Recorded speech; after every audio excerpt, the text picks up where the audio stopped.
নমস্কাৰ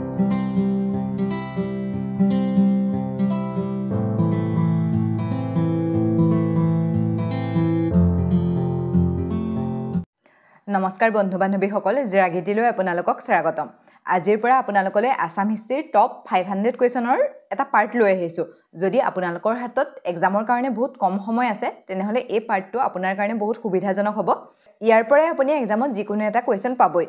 আজি আমি আলোচনা কৰিম অসমৰ প্ৰাগৈতিহাসিক কালৰ সময়খিনিৰ কথা এতিয়া আমি কুৱেশ্যন আনসাৰখিনিৰ মাজলৈ যাওঁ ফাৰ্স্ট কুৱেশ্যন অসমৰ ইতিহাসক কেইটা যুগত ভাগ কৰিব পাৰি 3টা 6টা 4টা 5টা অসমৰ ইতিহাসক 4টা যুগত ভাগ কৰিব পাৰি যেটোক আমি এৰা বুলি কওঁ ঠিক আছে তাৰ পাছত আহিলে পাকজ্যোতিষপুৰৰ প্ৰথম ৰজা কোন আছিল মহিৰংগ দানৱ ঘটকাসুৰ নৰকাসুৰ ভগদত্ত পাকজ্যোতিষপুৰৰ প্ৰথম ৰজা আছিল মহিৰংগ দানৱ তেওঁ দানৱ বংশৰ প্ৰতিষ্ঠাপক আছিল নেক্সট কুৱেশ্যন দানৱ বংশৰ শেষৰ ৰজা কোন আছিল হতকাসুৰ ৰত্নাসুৰ সম্বৰাসুৰ ঘটকাসুৰ দানৱ বংশৰ শেষৰ ৰজা আছিল ঘটকাসুৰ এওঁ নৰকাসুৰে বধ কৰি ভৌম বংশৰ প্ৰতিষ্ঠা কৰিছিল তাৰ পাছৰ কুৱেশ্যনটো হ'ল প্ৰাচীন অসমৰ প্ৰেক্ষাপটত কোনটো বংশ নৰকাসুৰৰ লগত জড়িত বৰ্মন বংশ ম্লেছা বংশ ভৌম বংশ পাল বংশ নৰকাসুৰৰ লগত ভৌম বংশ জড়িত 5 নম্বৰ কুৱেশ্যন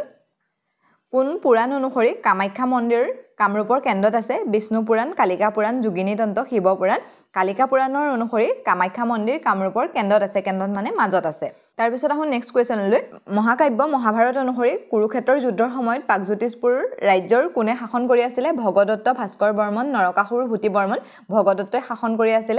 আৰু ভগদত্তই মহাভাৰতৰ যুদ্ধত বা কুৰুক্ষেত্ৰৰ যুদ্ধত অংশগ্ৰহণ কৰিছিল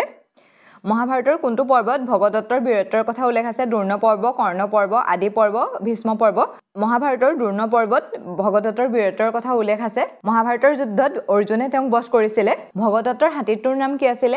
শ্বেত সৌপতিক ঐৰাবত গজৰাজ ভগদত্তৰ হাতীটোৰ নাম আছিল সৌপতিক তেওঁ হাতীৰ ওপৰত উঠি যুদ্ধ কৰিছিল তাৰ পাছৰ কুৱেশ্যনটোলৈ আহিছো ৰজা ভীষ্ম কোন ৰাজ্যৰ শাসক আছিল মগধ অংগ বিদৰ্ভ আৰু চেদি ৰজা ভীষ্ম বিদৰ্ভৰ ৰজা আছিল আৰু তেওঁৰ কন্যা ৰুক্মিণীক শ্ৰীকৃষ্ণই বিয়া কৰাইছিল আজিৰ পাৰ্টটোৰ শেষৰ কুৱেশ্যনটো যোগিনী তন্ত্ৰৰ মূলতঃ কিহৰ পূজাৰ সৈতে জড়িত বিষ্ণু আৰু শিৱ কালী আৰু কামাখ্যা লক্ষী আৰু সৰস্বতী ব্ৰহ্মা আৰু ইন্দ্ৰ যোগিনী তন্ত্ৰ মূলতে কালী আৰু কামাখ্যা পূজাৰ লগত জড়িত ঠিক আছে আজিলৈ ইমানতে এৰিছো অন্য এটা ভিডিঅ'ত লগ পোৱাৰ প্ৰতিশ্ৰুতিৰে